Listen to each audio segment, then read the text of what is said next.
Hello à tous, moi c'est Emeline de la chaîne YouTube Instant Littéraire, j'espère que vous allez bien. Aujourd'hui je reviens vers vous avec une nouvelle vidéo et celle-ci risque d'être un peu différente parce que voilà, mon appareil photo est tombé en panne, du coup j'ai dû prendre un autre appareil photo et je dois avouer que celui-ci il est beaucoup moins bien au niveau du son et de l'image. Du coup on va voir ce que ça donne, bien entendu si je vois que c'est catastrophique, que ça va pas du tout, je ferai autrement pour la prochaine fois. Mais je dois avouer que j'avais vraiment très envie de vous tourner cette vidéo aujourd'hui. Donc voilà, on va faire avec les moyens du bord. Donc cette vidéo va parler des 15 livres que j'ai envie de lire pendant la période Noël, voire pré-Noël jusqu'au Nouvel An. Donc on va retrouver plein de nouveautés dans cette liste. Il y a des livres que je n'ai pas encore pu acheter parce que voilà, mon budget ne me le permet pas, donc ne vous inquiétez pas. Et il y a aussi d'autres livres que j'ai depuis un petit moment qui ne sont pas des nouveautés, que j'ai mis dans cette liste-là parce que moi ils m'intéressent et que du coup je me suis dit que peut-être vous, ils vous intéresseraient aussi. Donc on va retrouver aussi bien de la romance autour donc de Noël, donc plein de petites romances autour de Noël trop mignonnes, de la romance toute simple où ça tourne autour des choses trop mignonnes, donc un peu instant cocooning et tout ça. Il va aussi y avoir du fantastique parce que je considère que Noël sans magie c'est pas possible. Du coup j'étais obligée de mettre du fantastique dans cette vidéo.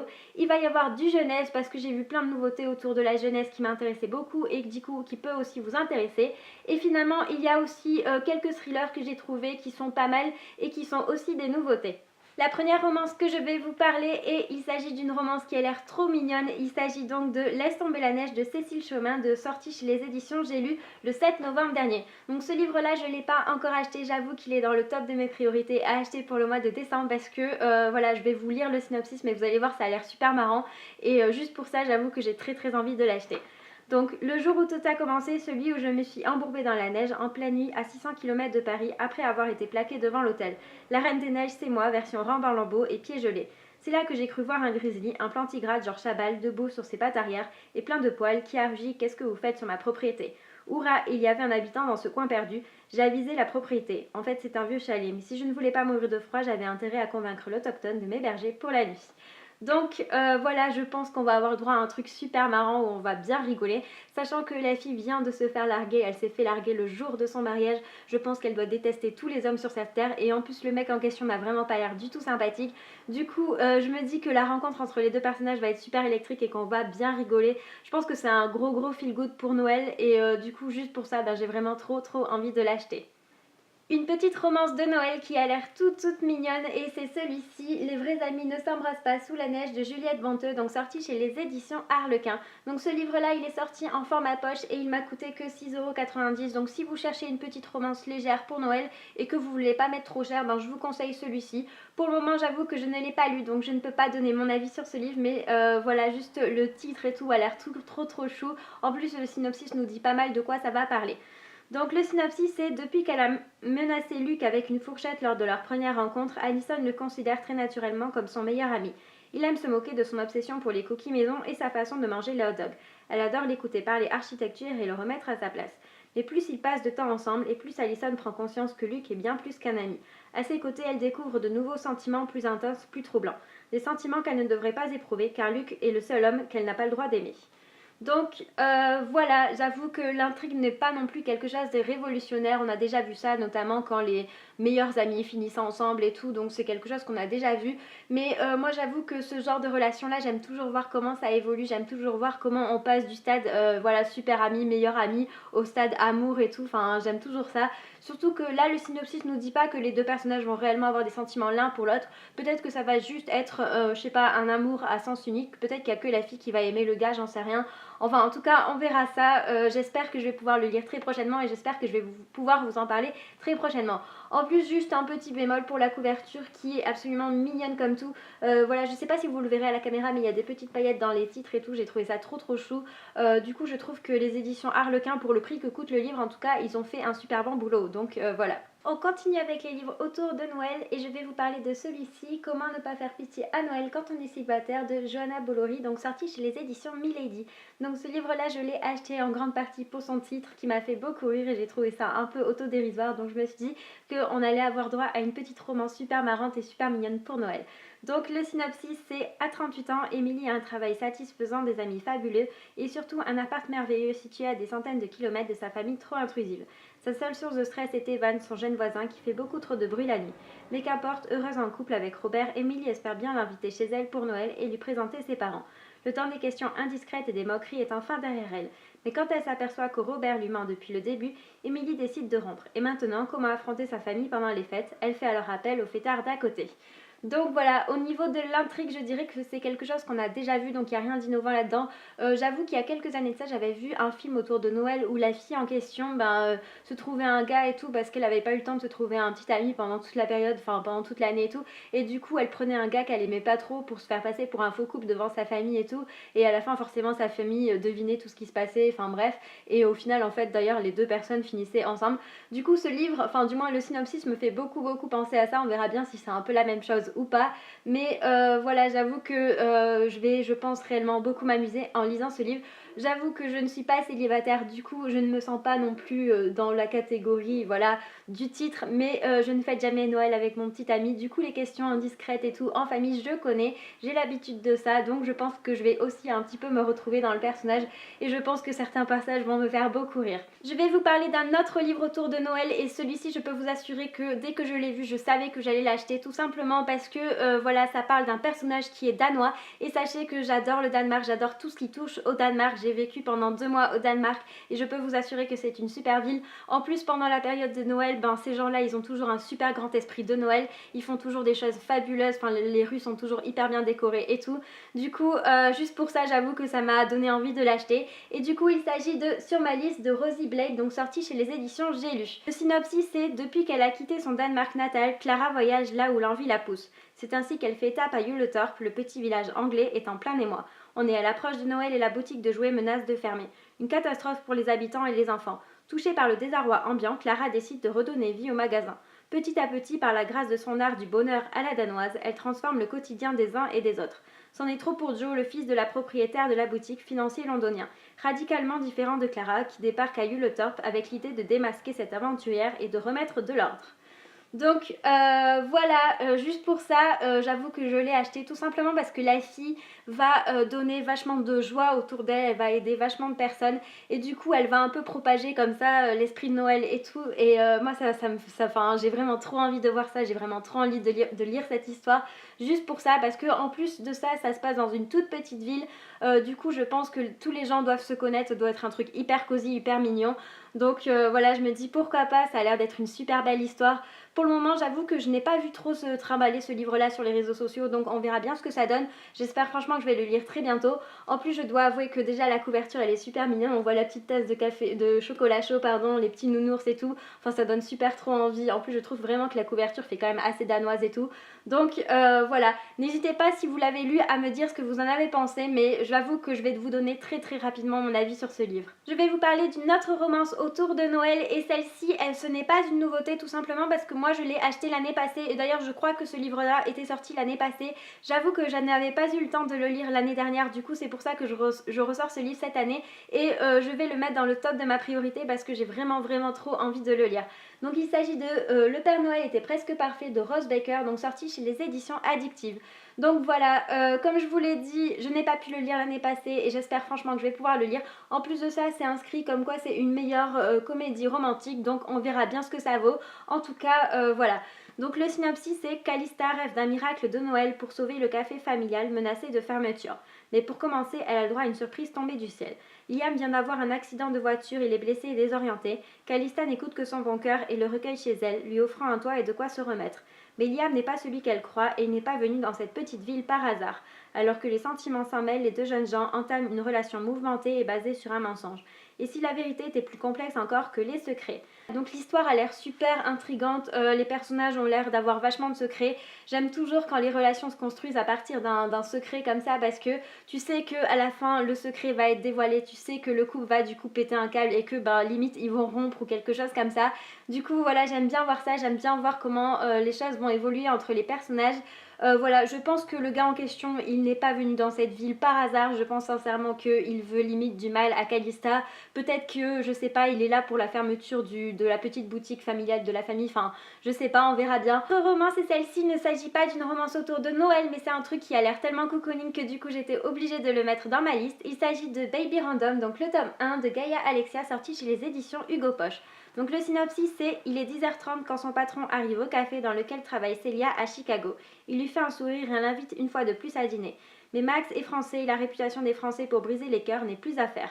Quelle excuse va-t-elle pouvoir trouver pour l'éviter? Et si elle mettait ses préjugés de côté, Célia ne serait-elle pas surprise? Donc voilà, ça a l'air d'être un truc super mignon pour la période de fin d'année que je pense réellement déjà que je vais adorer.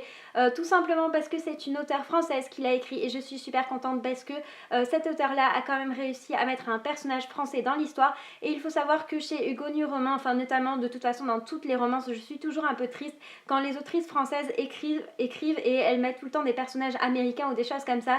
Je trouve que ça manque toujours un peu d'une touche française. Et là du coup rien que pour ça je lui dis déjà bravo parce que y a au moins déjà on va dire 30% de l'histoire qui va être déjà bien sur le fait que bah voilà le mec est français, du coup on va retrouver peut-être je sais pas vachement de clichés autour de la France, des choses comme ça, et du coup je pense que je vais bien m'amuser. J'espère quand même qu'il sera pas trop cliché, pas genre le tombeur de ces dames et tout ça, mais on verra bien. En plus le titre du livre nous laisse déjà bien penser qu'il va y avoir un bébé en jeu, c'est limite un gros spoilers, mais pourquoi pas, moi j'aime bien quand il y a comme ça des petits bébés qui rentrent dans les histoires et tout, c'est toujours super mignon. En plus ça complique toujours les relations et tout, donc je me dis pourquoi pas, on verra bien. En tout cas voilà, je pense réellement que je vais le lire avant Noël et bien entendu si vous l'avez déjà lu n'hésitez pas à me dire ce que vous en avez pensé. Finir avec les livres autour de la romance, et celui-ci ce n'est pas une romance autour de Noël et il s'agit de Invincible de Stuart Reardon et de Jane Harvey Berry, donc sorti chez les éditions Hugo Roman. Donc ce livre là je l'avais acheté au festival New Romance et j'avoue que je l'avais acheté parce que c'est un homme qui a écrit cette histoire. Du coup je me suis dit une romance qui a été écrite par un homme ça peut être super intéressant, donc pourquoi pas. Le synopsis c'est Nick Renshaw est la pépite du rugby britannique. Malheureusement il se blesse grièvement et sa carrière est menacée. Commence alors pour lui une descente aux enfers, il se sent abandonné et trahi par ses proches mais il veut se battre pour reprendre sa place. Le docteur Anna Scott est la seule personne qui peut aider Nick, elle a ses méthodes propres mais aussi ses lourds secrets. Quand le passé revient les hanter tous les deux, l'énigmatique docteur est plus vulnérable qu'elle n'y paraît. Donc voilà, si vous commencez à me connaître, vous savez que j'adore les romances autour du sport parce que les personnages ont toujours vachement de caractère, les filles en question sont toujours hyper badass, ne se laissent jamais faire des trucs comme ça. Du coup, je pense que c'est pour ça que je vais carrément adorer cette histoire et c'est aussi pour ça que je l'ai mis dans les livres à lire pendant cette période de l'année. Donc on passe avec du livre jeunesse et il s'agit de Snow de Daniel Page, sorti chez les éditions Milan. Donc ce livre-là, il est sorti en novembre dernier et j'avoue que j'ai vu que des commentaires négatifs autour de ce livre. Du coup, j'avoue que je suis refroidie parce que je pensais que ça allait être un super truc, sachant que ça a l'air d'être une revisite de contes de fées étant donné que ça se base sur la Reine des Neiges. En tout cas, c'est une revisite de la Reine des Neiges, ce qui explique aussi pourquoi la couverture est comme ça.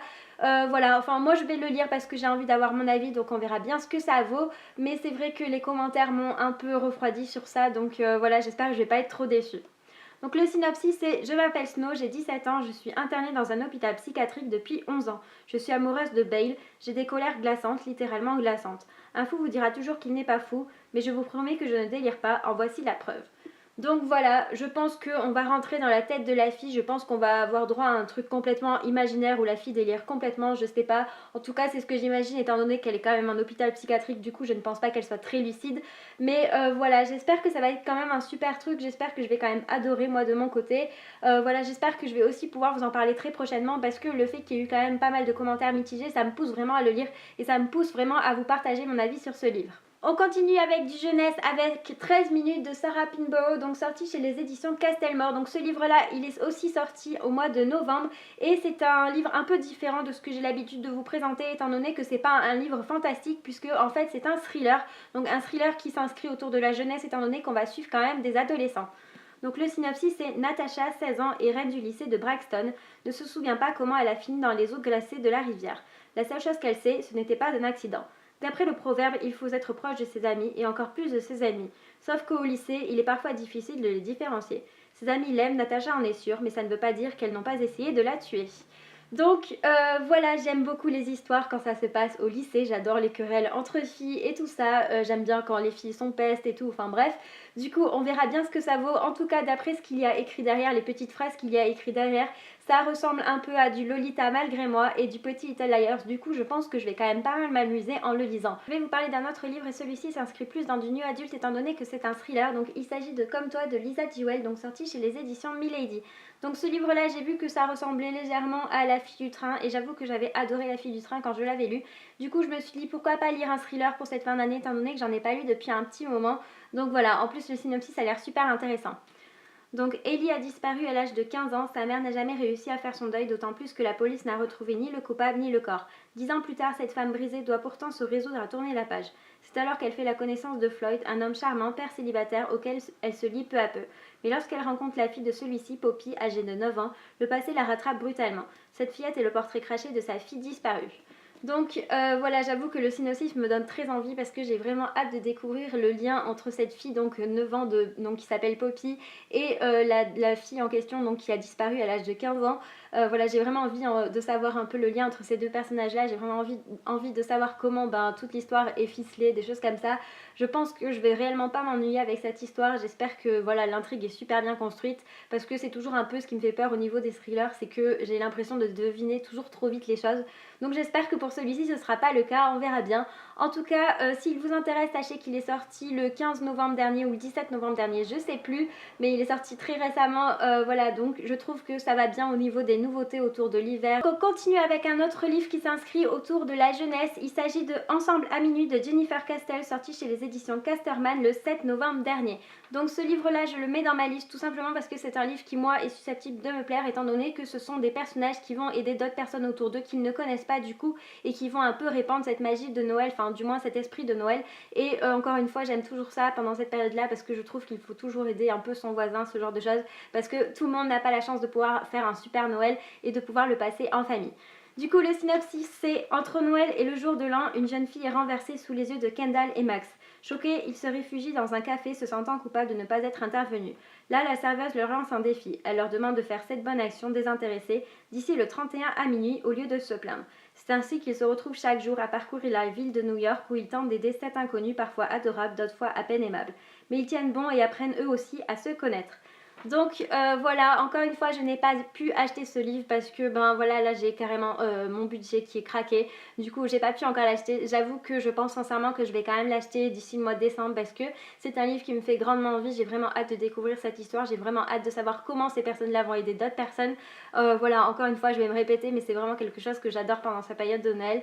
Du coup, voilà, n'hésitez pas bien entendu à me dire si vous l'avez lu et si vous avez apprécié. Donc cette fois-ci, on passe à du fantastique avec Le Château des Brumes de Kirsty Gier, donc sorti chez les éditions Milan le 7 novembre dernier. Donc le synopsis, c'est un hôtel somptueux caché dans les nuages, des intrigues à tous les étages et au beau milieu de cela, Fanny, une jeune stagiaire de 17 ans.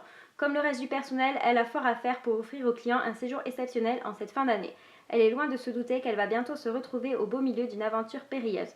Elle est loin de se douter qu'elle risque non seulement de perdre son emploi, mais aussi son cœur.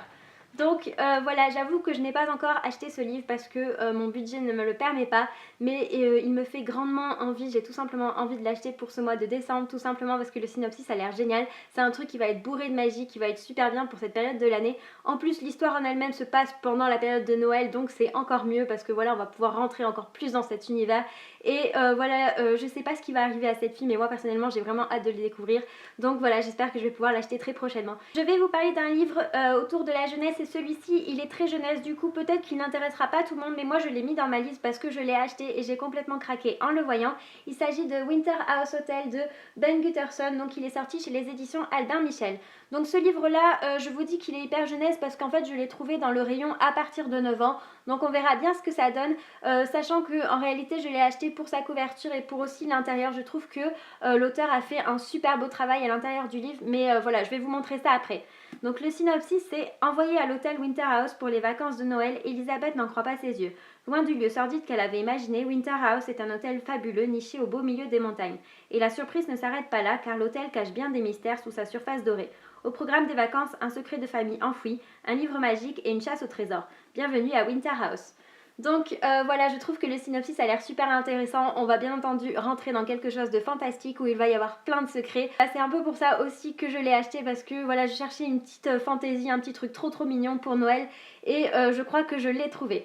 Donc comme je vous disais, l'auteur a fait un sacré travail à l'intérieur du livre et je vais vous montrer tout ça parce que en fait il y a des petites illustrations dans le livre, donc il y en a un peu partout dans le bouquin.